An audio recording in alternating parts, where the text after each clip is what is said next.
Guys, हम on request, हमारे किसी व्यूवर ने बोला है कि जो पाउडर कोटिंग प्लांट होता है, जो हम जॉब वर्क करते हैं, तो उसकी कॉस्टिंग कैसे करते हैं, हम कस्टमर से पैसे किस हिसाब से मांगते हैं।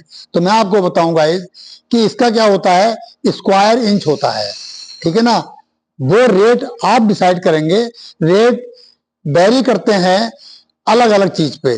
जैसे जिस मेटल पे आप पाउडर कोटिंग कर रहे हैं वो किस तरह का है, क्या उसमें पीटी मतलब जो फास्फेटिंग कराते हैं, प्री ट्रीटमेंट बोलते हैं उसे। अगर फास्फेटिंग करनी पड़ रही है तो उसके रेट कुछ और होते हैं, और विदाउट फास्फेटिंग उसके रेट कुछ और होते हैं, ठीक है। जैसे हम लोग करते हैं एल्युमिनियम वगैरह पे, तो इस पे फास्फेटिंग की जरूरत नहीं पड़ती क्योंकि ये एल्युमिनियम है, ठीक है, इसे कोई जरूरत नहीं पड़ती, ऑलरेडी क्लीन होता है। तो रेट आप बताएंगे, रेट कैसे निकालते हैं मैं ये आपको बता दूं। ये देखो, ये एक मैंने पीस लिया है, ये देखो ये पीस है एक, ठीक है, ये लोहे का पीस है। इस पे भी हम फास्फेटिंग वगैरह नहीं करते हैं, ठीक है। जिन पे फास्फेटिंग करते हैं या पीटी बोलते हैं, प्री ट्रीटमेंट 7 टैंक प्रोसेस होता है, वो बहुत बड़ा होता है। 7 टैंक होते हैं जिसमें जॉब के लिए डिप करके अलग अलग करके लास्ट में फास्फेटिंग होके पीस को हम बाहर निकाल देते हैं। फिर जब पाउडर कोटिंग होती है तो उसकी लाइफ ज्यादा होती है। ऐसे कंडीशन में उसकी जो कॉस्टिंग आती है बहुत ज्यादा आती है। तो ये तो आप लोग डिसाइड करेंगे कि पर स्क्वायर इंच कितना होगा। मैं आपको दिखा देता हूं हम कैसे निकालते हैं रेट इसके। ये देखो, अब जैसे ये रेक्टेंगल पीस है तो हम क्या करेंगे, इस आपको पता है एरिया कैसे निकालते हैं। एरिया क्या होता है, लंबाई गुणा चौड़ाई। तो हम पहले देखते हैं इसकी लंबाई कितनी है। मैं आपको दिखा देता हूँ पूरी तरह से। ये हमने यहाँ लगाया और ये आ गया आपका, इधर आ जाओ, दिखाओ। ये है, सपोज ये 59 या 60 मान लो, कुछ अप्रोक्सीमेटली है, 60 इंच है, ठीक है। अब ये तो होगी हमारी लंबाई। अब चौड़ाई कैसे निकालेंगे, ये एक काम की बात है।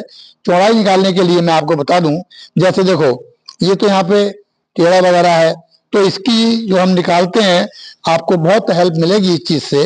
अब यहाँ इंची टेप लगाओ और इसको इधर करके ऐसे करके और ऐसे करके देखो, ये हमारा, इधर दिखाओ जरा, ये करीब आ गया 22 इंच, ठीक है। तो वो हमारा था 60 और ये हो गया हमारा 22, यानी लंबाई 60 इंच और चौड़ाई 22 इंच। तो 60 गुणा 22 करोगे आप तो अपने आप उसका स्क्वायर इंच निकल आएगा, ठीक है। फिर जो भी रेट डिसाइड करना है वो आप करोगे। तो ये हो गया हमारा रेक्टेंगल पीस। गोल पीस का मैं आपको दिखा दूं, कभी आप कहें कि गोल पीस का तो बताया नहीं सर ने। तो ये हमारा मान लो राउंड पीस है। अब इसका एरिया कैसे निकालेंगे, इसका एरिया मैं एक आसान तरीका बताऊंगा। यूं तो जो इसका जो फार्मूला है उसके हिसाब से निकाल सकते हैं इसका एरिया, लेकिन हम फार्मूला के चक्कर में कौन पड़ता है, सिंपल तरीका बता दूं। देखो, ये यहाँ पे ये इसकी हो जाएगी लंबाई, ठीक है, मान लो 7 इंच है। अब चौड़ाई कैसे निकलेगी, ये तो गोल है, इसका भी तरीका है। इसका तरीका क्या है, यहाँ पे एक जगह पकड़ो इसको और पूरे को यहाँ पे घुमा दो। ये देखो, ये करीब आ गया, ज्यादा है, ये करीब 11 इंच मान लो। चलो आपको समझाने के लिए है, वो तो एडजस्ट निकालेंगे आप जब सुनेंगे। और 11 और वो कितना था, 7 इंच, ठीक है। तो 11 और 7 का गुणा करोगे तो स्क्वायर इंच निकल के आ जाएगा। फिर आप अपना कोई रेट दे सकते हैं। क्या रेट होना चाहिए, आप खुद समझदार हैं, आप किसी से रेट जाके ले सकते हैं पर्टिकुलर अपना जॉब दिखा करके। तो ये रेट निकालने का तरीका था। मेरे ख्याल से 2 ही तरीके होते हैं, पाइप होंगे या फिर रेक्टेंगल पीस होंगे, ठीक है। अब ये जैसे इधर हमारा ये लगे हुए हैं, ये देखो, ये हमारे सारे एल्युमिनियम के पीस हैं, ठीक है। ये देखो, ये सब अलग अलग क्रॉस सेक्शन के बने हुए हैं ये। तो लेकिन लंबाई इनकी 20 फीट है, ठीक है। आप देख रहे हैं ये ऊपर पाइप है गोल, और नीचे क्या है, ये एक जो इनका क्रॉस सेक्शन है वो एप्लीकेशन के हिसाब से डिफरेंट है।